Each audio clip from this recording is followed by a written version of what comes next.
Assalamualaikum warahmatullahi wabarakatuh.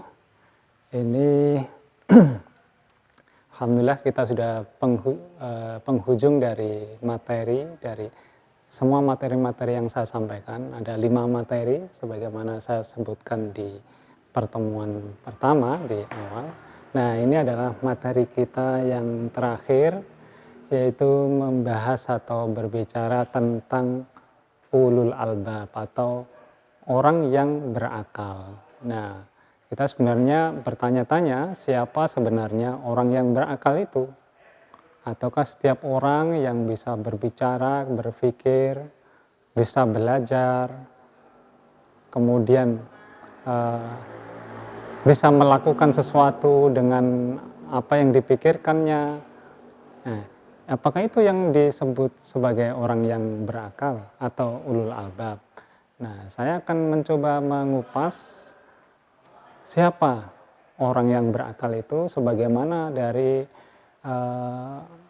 agama kita, yaitu ajaran agama kita, yaitu tentang ulul albab itu. Dan itu termaktub dalam Al-Quran. Ada beberapa kali pengungkapan ulul albab. Nah, sebenarnya siapa itu ulul albab itu? Nah, saya akan mengupas di ayat 7 surah Ali Imran, tapi ini adalah penggalan dari ayat tersebut. Jadi ayat redaksi atau kalimat terakhir dari ayat tersebut. Sebenarnya panjang sekali ayat ini, tapi akan saya kupas yang terakhir saja, yang sesuai dengan materi kita. Di sini Allah menyebutkan a'udzubillahi minasyaitonirrajim warrasikhuna fil ilmi yaquluna amanna bihi kullu min indi rabbina wa ma yadhakkaru illa ulul albab. Shadaqallahul azim. Nah, ternyata kita sudah mendapatinya. Bagaimana para cendekiawan itu, intelektual itu, apakah itu bisa disebutkan sebagai ulul albab, sebagai orang yang berakal atau berakal sehat gitu ya. Nah, ternyata di dalam ayat ini dijelaskan ulul albab ini adalah orang yang memiliki akal sehat. Akal sehat itu apa? Yang seperti apa kriterianya? Atau al-jismu salim, al-aqlu salim fi jismi salim. Akal yang sehat terdapat dalam jiwa yang sehat. Apakah itu definisinya? Jika badannya sehat, akalnya sudah pasti sehat. Apakah itu yang disebut ulul albab? Bisa dikatakan sebagai ulul albab. Nah, secara garis besar, akal sehat, oke, betul, itu akal sehat. Namun, dalam Al-Quran, yang masuk kategori ulul albab atau orang yang berakal sehat itu adalah orang yang belajar dengan pengetahuan yang mendalam, mendalam ilmunya, tidak hanya sepotong, tidak hanya sampai pada tahapan satu saja, sebagaimana di pertemuan tema yang pertama, bahwa pentingnya untuk istiqomah dalam menuntut ilmu.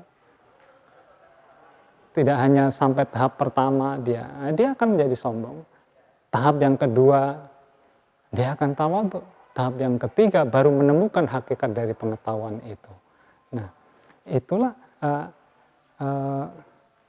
bisa kita sandingkan dengan ayat yang kemarin saya sebutkan itu. Nah, ulul albab di sini, cendekiawan itu kalau tidak memiliki iman yang mantap, maka ini tidak kategori sebagai ulul albab sebagaimana Allah nyatakan dalam Ali Imran ayat 7. Nah, namun apa? Ulul albab itu sama dengan ar-rasikh fil ilm. Rasikh fil ilman itu apa? Dia ilmunya mendalam sampai melewati tahapan-tahapan sampai tahapan hakikat pengetahuan, kemudian selain itu juga dibarengi dengan hati atau iman yang mantap. Inilah ulul albab. Karena bagaimana? Karena jika kita hanya cenderung memfokuskan diri atau mengedepankan pada akal saja, ilmu pengetahuan saja, tanpa iman yang mantap, ini ketika kita akan mencari-cari atau akan mengungkap pesan-pesan agama, ini nanti bisa tergelincir. Nah, disinilah para ulama itu harus ar-rasikh fil ilm, tidak hanya sekedar berilmu pengetahuan saja, gitu. Tidak hanya sekedar itu saja, tapi untuk mengungkap pesan-pesan agama khususnya itu, dia tidak akan tergelincir. Karena apa? Yang menggelincirkan itu adalah hawa nafsu semata. Ketika mengungkap pesan-pesan itu, makanya di sini ar-rasikhuna fil ilmi yaquluna, orang-orang yang mendalam ilmunya, mantap imannya, itu inilah yang dimaksud, yang akan bisa mengungkap pesan-pesan agama yang ada dalam Al-Quran. Wa ma yadzakkaru illa ulul albab. Inilah dia yang hanya bisa mengungkap pesan-pesan agama itu adalah ulul albab. Nah, ulul albab, orang yang berakal. Orang yang berakal siapa? Akal sehat, yaitu ar-rasikh fil ilmi, yaitu mendalam ilmunya dan mantap imannya. Sehingga ketika mengungkap itu, dia selalu berdoa kepada Allah, sambil berdoa kepada Allah, ya Tuhan kami, janganlah Engkau condongkan hati kami kepada kesesatan. Inilah menunjukkan bahwa imannya mendalam,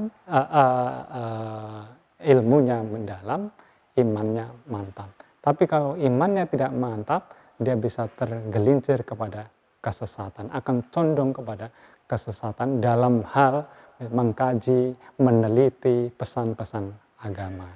Saya kira ini yang terakhir, mudah-mudahan kita dalam mencari ilmu betul-betul tidak hanya ilmu saja yang kita perdalam, tapi hati atau iman kita juga harus kita perdalam, sehingga bisa menjadikan kita tidak tergelincir kepada kesesatan, tidak tergelincir kepada hawa nafsu kita.